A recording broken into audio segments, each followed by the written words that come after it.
Okay, amiodarone. An amiodarone drip is something we're going to use for the stable patient with VTAC, or we can use it post-resuscitation for patients that have suffered a VFib or VTAC arrest. When I say stable patient, know that this is the alert and conscious patient that has VTAC, but you should consider all VTACs potentially unstable.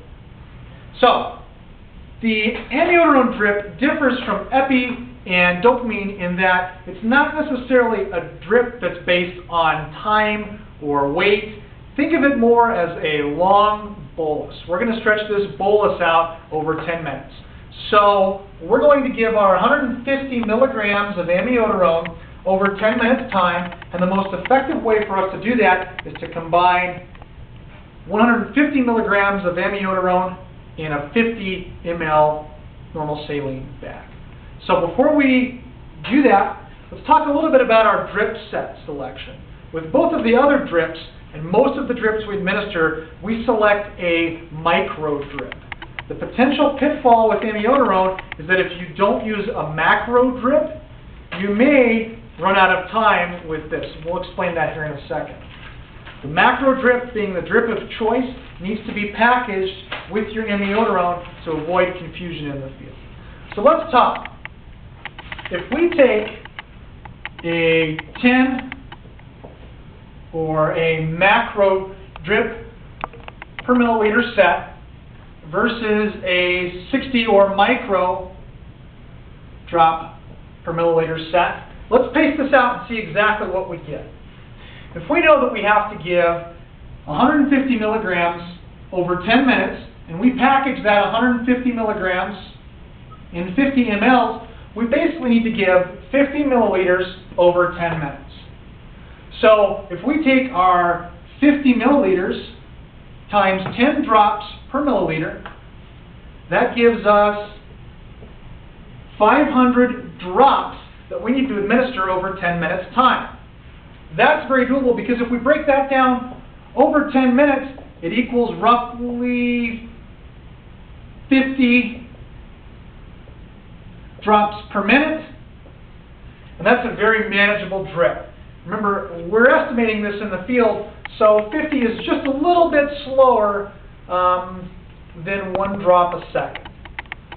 Now, if we've chosen the micro drip and we take our 50 milliliters times 60, that gives us 3,000 drops that we have to administer over 10 minutes. That equals roughly 300 drops a minute, and that's very difficult to manage. It's faster than wide open on this drip set. So clearly the macro is the drip set of choice.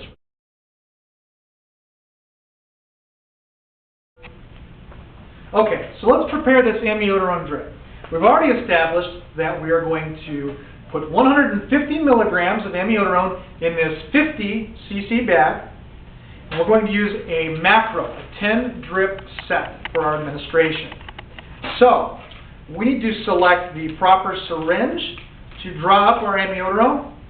This is packaged in 150 milligrams in 3 milliliters, so a 5 cc syringe is a great choice. Now, one of the potential pitfalls of amiodarone is that if it's drawn up too quickly, it can become frothy. So a larger gauge, 19 or 18 gauge needle is a good choice for drawing up this amiodarone.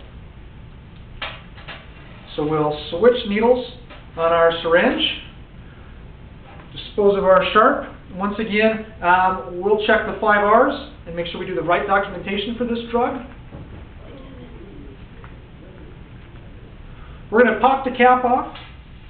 And remember, because we're drawing out of a vial, we need to compensate for the vacuum potential when we draw our med out. So before I draw, I am going to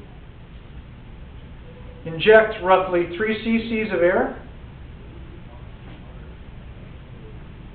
And then draw nice and slowly.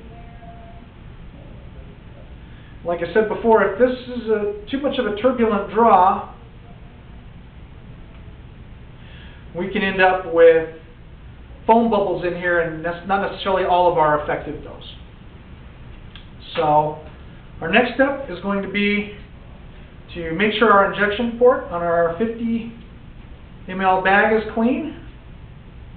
Introduce the drug. Inject our full dose.